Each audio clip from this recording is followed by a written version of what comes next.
lockers down. Yes, I think it's necessary because people are coming in off the street in here, you know, and a lot of people stay for meals here with their family and that. Well, you know, that to me is a bit of a worry because they're coming from all sectors of the city.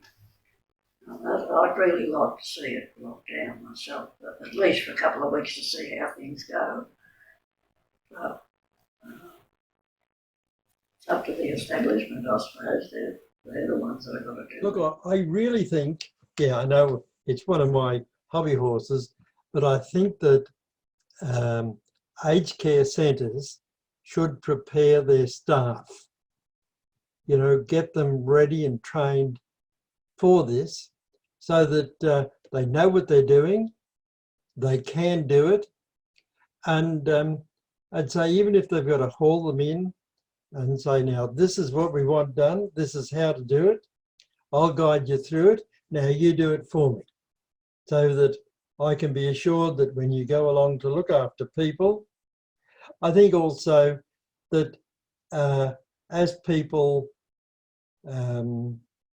present with the symptoms, they want to have the systematic examination ready so that as quickly as possible the tests can be given, the examination can take place and the results can come through. I think that also with visitors to a place like close family, there needs to be some screening of them as they come to the place. Communicate. Communicate really clearly, communicate early. We're going to have to start being realistic about resources. So if you're especially providing care either in a nursing home or to the home, you're going to have to start making decisions at some point about wound care comes ahead of showering. So let's start talking about that. Then nobody will be caught by surprise. That's something that we can have honest discussions about and say, you know what, we will try and do your showering at least once a week, but you'll survive. It won't be the nicest way to go, but you know, we will make sure that we look after you. But the biggest thing is to communicate with the families as well about what will be possible and what won't. And give them avenues for saying what will be possible and what won't for them. Because otherwise, it's about assumptions, isn't it? If we assume that things will happen and then they don't, we're going to be angry. And we don't want that. So that's my biggest point, that just the communication's got to be clear. And I guess the other thing that's really, really important is to have those honest conversations all over again about end of life. Dad and I did it 2 years ago.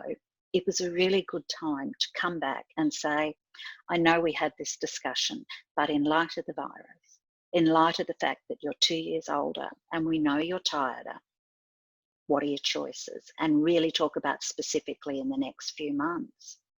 And have a bit of a plan for if you get the virus, and a plan for if you haven't got the virus but something else goes wrong. What help can you access? How can you do it?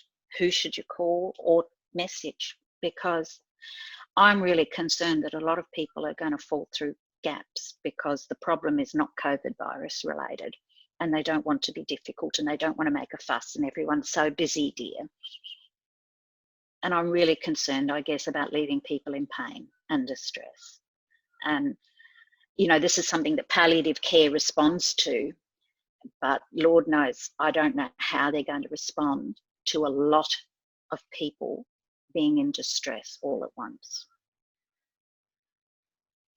I think one approach that is urgently needed that could be done by senior health leaders, very, very, very senior, and a body like Health Consumers Queensland, is to put out an advice to going to the leaders of community groups, a big email distribution, and asking them to share it with their members.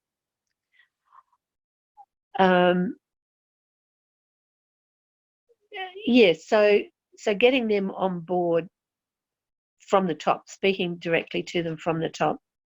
I talked to my GP yesterday and I asked her about how she's looking after herself, and it became very clear that their GPs are short on advice and grossly underprepared. I think they need to be getting much, much better advice and support from the health department.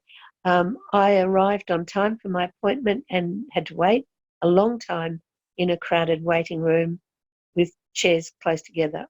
Now, lots more information to GPs needed.